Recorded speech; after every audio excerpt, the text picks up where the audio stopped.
पटना के गांधी मैदान में सनातन महाकुंभ का आयोजन किया गया है। यह कार्यक्रम भगवान परशुराम जन्मोत्सव के मौके पर आयोजित किया गया, जिसका नेतृत्व पूर्व केंद्रीय मंत्री और बीजेपी नेता अश्विनी चौबे कर रहे हैं।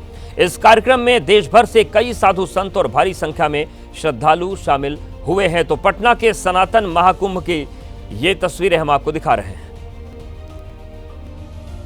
देखिए, पटना के गांधी मैदान में सनातन महाकुंभ का आयोजन किया गया है। इस वक्त हम कार्यक्रम स्थल पर मंच के पास मौजूद है। भारी संख्या में लोग जो हैं यहाँ पर श्रद्धालु जो हैं वह पहुँचे हैं। यह कार्यक्रम भगवान परशुराम जन्मोत्सव के अवसर पर आयोजित की गई है, जिसका नेतृत्व पूर्व केंद्रीय मंत्री एवं बीजेपी नेता अश्विनी चौबे कर रहे हैं। इस कार्यक्रम में धार्मिक प्रवचन, भजन संध्या, संत समागम, हवन पूजन और वैदिक मंत्रोच्चार होगा। कुछ राज्यों के मुख्यमंत्री भी इस कार्यक्रम में आ सकते हैं।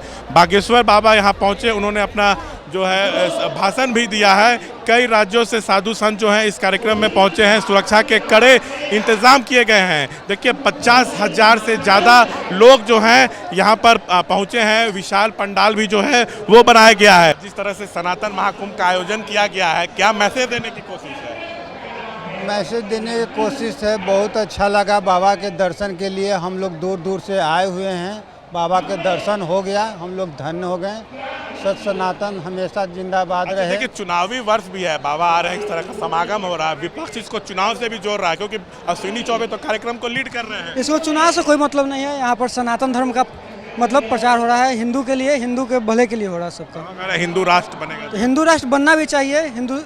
हिंदू का बहुत कम देश बचा भी हुआ है, तो हिंदू राष्ट्र बनना भी चाहिए। सब एकजुट होना चाहिए, सबको मिलजुल करके इस देश को लेकर के चलना है। पटना में आयोजित सनातन महाकुंभ में बागेश्वर धाम के पीठाधीश्वर धीरेन्द्र शास्त्री भी शामिल हुए। बाबा बागेश्वर ने कार्यक्रम के मंच से हिंदू राष्ट्र की हुंकार भरी। बाबा बागेश्वर ने कहा कि जब भारत हिंदू राष्ट्र होगा तब पहला राज्य बिहार होगा।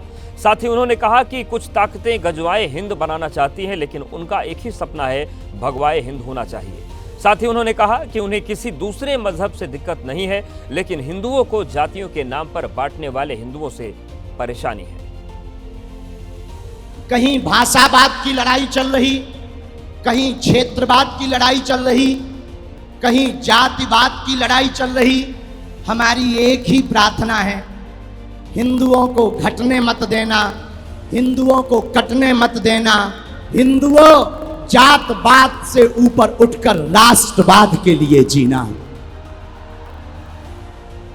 यदि राष्ट्रवाद के लिए नहीं जियोगे तो इस देश को बहुत सी ताकतें गजवाए हिंद बनाना चाहती हैं। और बिहार के पागलों, हमारा एक ही सपना है, भगवाए हिंद होना चाहिए।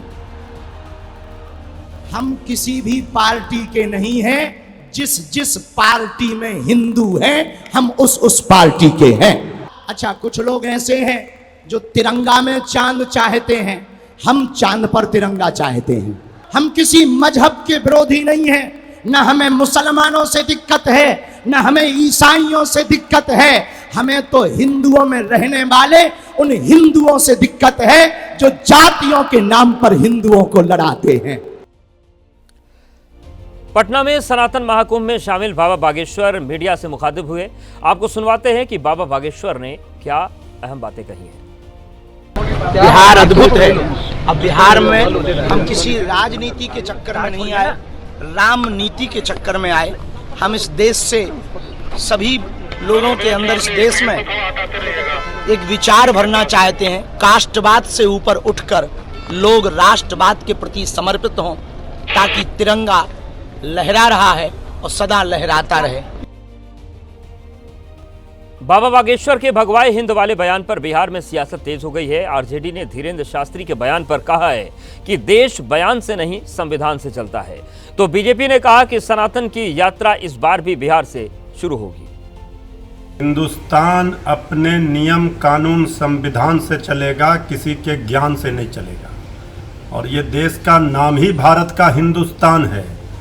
यहाँ जो लोग हिंदू राष्ट्र बनाने की बात करते हैं, वो भी बिहार से, ये उनको समझ लेना चाहिए, ये बिहार लोकतंत्र की जननी है। बिहार संविधान को मानने वाले लोग हैं। यहाँ न हिंदू बनेगा न मुसलमान बनेगा, इंसान की औलाद है, इंसान बनेगा। सनातन की महान यात्रा में बिहार हमेशा से अग्रणी रहा है। जब जब ज्ञान का सूर्य उगा है, बिहार से उगा है। इस बार भी अगर सनातन की यात्रा शुरू होती है तो बिहार से ही शुरू होगी। अगर बिहार से यात्रा शुरू होगी तो हर एक बिहारी अपने आप को गौरवान्वित महसूस करेगा। सनातन की सेवा में हमारा तन मन धन सब अर्पित रहे, यही कामना है। बिहार विधानसभा चुनाव को लेकर चिराग पासवान ने बड़ा ऐलान किया है। वो बिहार विधानसभा का चुनाव लड़ेंगे। वो किस सीट से ताल ठोकेंगे ये अभी तय नहीं हुआ है, लेकिन वो सामान्य सीट से चुनाव लड़ सकते हैं। चिराग पासवान अभी केंद्रीय मंत्री हैं। तो बिहार की राजनीति में अब यह साफ हो गया है कि चिराग पासवान विधानसभा का चुनाव लड़ेंगे। अभी तक ये कयासों का दौर चल रहा था, लेकिन अब यह स्पष्ट हो गया है कि चुनाव लड़ेंगे, लेकिन किस सीट से लड़ेंगे अभी ये तय नहीं है। मैं ये चाहता हूं कि मैं वापस बिहार आकर अपने परिवार के बीच आकर आप लोगों के लिए काम करूं, तो कई लोगों को तकलीफ होती है। कई ऐसे लोग हैं जो नहीं चाहते कि चिराग पासवान बिहार आए। ये लोग ये सवाल पूछते हैं कि क्या चिराग पासवान विधानसभा का चुनाव लड़ेगा। तो आज सारण की इस पावन धरती से आप सबके सामने मैं ये कह के जाता हूं कि हां, मैं चुनाव लड़ूंगा।